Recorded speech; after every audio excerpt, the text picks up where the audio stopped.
আসসালামু আলাইকুম। সাবিনাজ healthy and tasty food কিচেনে সকলকে স্বাগত জানাই। আজ আমি এই ছানার কেকের রেসিপি নিয়ে এসেছি। খুবই প্রসিদ্ধ একটা মিষ্টি। এটা আমাদের পশ্চিমবাংলায় সচরাচর সমস্ত মিষ্টির দোকানেই পাওয়া যায়। আমরা এটা কিনেই খেয়ে থাকি, কিন্তু বাড়িতে বানানোর কথা কখনো ভাবি না।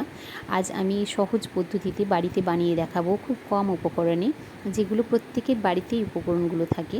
আর তা দিয়ে আমি এই ছানার কেকটি বানিয়ে দেখাবো। আর এটা কিন্তু খুবই দামি একটা মিষ্টি, তাই আমি চাই যে আপনারা দেখে এটি বাড়িতে বানান।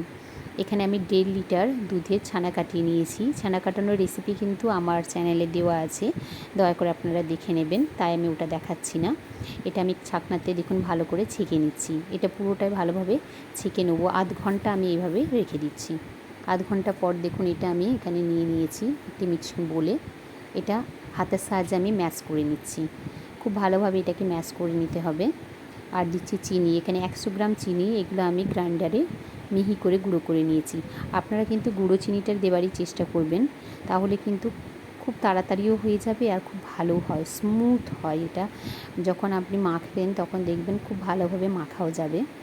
খুব কম উপকরণে আমি মিষ্টিটা বানাবো। আর দিচ্ছি 3 চামচ সুজি। 3 চামচ সুজি দিচ্ছি। আর আমি যে মিষ্টিটা বানাচ্ছি এটা কিন্তু পিওর ছানার কেক হচ্ছে, কারণ এতে আমি খুব বেশি কিছু মেশাচ্ছি না, আটা দিচ্ছি না বা ময়দা ব্যবহার করছি না। আর আমি মাত্র 3 চামচ সুজি দিয়েছি। দেখুন এখানে 500 গ্রামের মতো ছানা হয়েছে।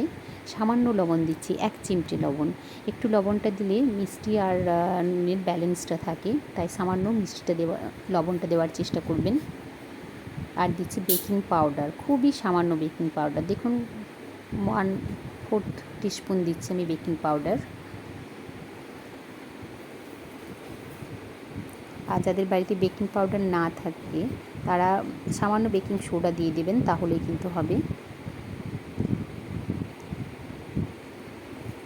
সামান্য ঘি দিচ্ছি এখানে আমি 3 চামচের মতো, একটা ছোটো চামচে 3 চামচ ঘি দিচ্ছি।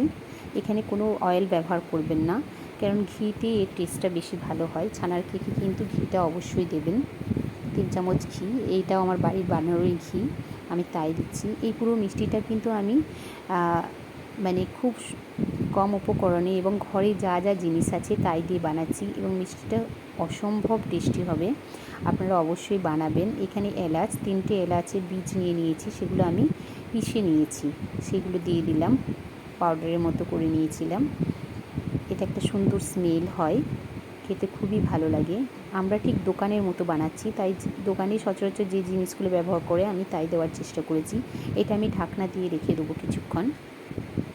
এখানে দেখুন আমি একটা পাত্র নিয়ে নিয়েছি, তাতে একটা ব্রাশে করে আমি সামান্য ঘি ব্রাশ করে দিচ্ছি, আর পেপার দিয়ে দিয়েছি। আপনার বাটার পেপার দিতে পারেন অথবা হোয়াইট পেপার, এরকম চারদিকটা ভালো করে কভার করে নেবেন, এতে খুব ভালো হবে। দেখুন এটা আধ ঘন্টার মতন আমি রেখে দিয়েছিলাম। আধ ঘন্টা পরে এটা ভালো করে মেখে আমি এবার এই মোল্ডের ভেতরে দিয়ে দিচ্ছি।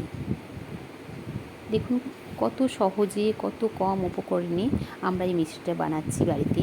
আর অথচ আমরা যখন বাজারে এটা কিনে খাই, এটা প্রচুর দাম। এই মিষ্টিটা কিন্তু আমাদের পশ্চিমবাংলায় খুবই চালু একটা মিষ্টি, আর কিন্তু এই মিষ্টিটার দামও খুব বেশি, তাই আমরা খুব বেশি পরিমাণে কিনে খেতে পারি না। কিন্তু আপনি যদি বাড়িতে এইভাবে বানান, বাড়িতে এইভাবে বানিয়ে কিন্তু আমরা সহজেই মিষ্টিটা বাড়িতে সবাইকে দিয়ে খেতে পারি। আর দেখুন এটা রেডি হয়ে গেছে। এরপর আমি এটা ঢাকা দিয়ে দিচ্ছি উপরটা, কারণ এর উপরে আমি গরম বালির একটা পাত্র বসাবো, তার জন্য আমি এটা ঢাকা দিয়ে দিচ্ছি।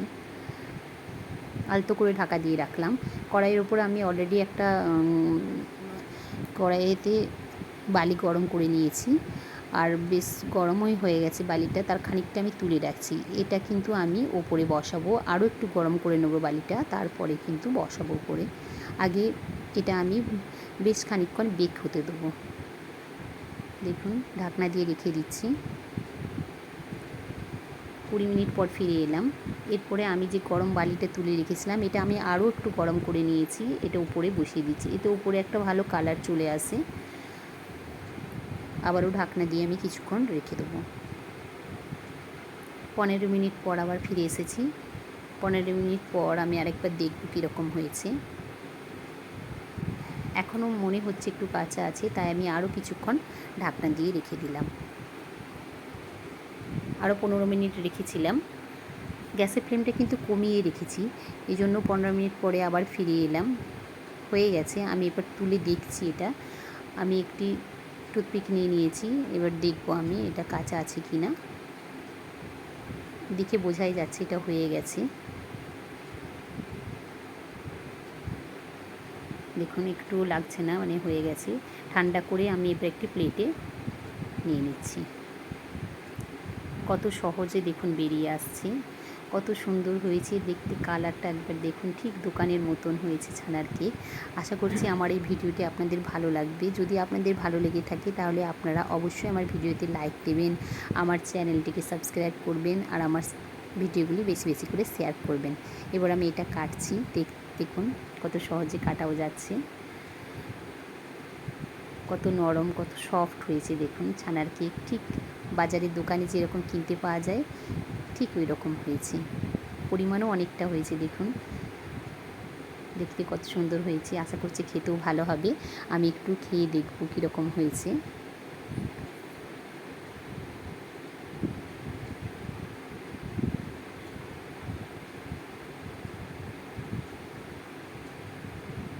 খেতে অসাধারণ হয়েছে, অসম্ভব টেস্টি হয়েছে।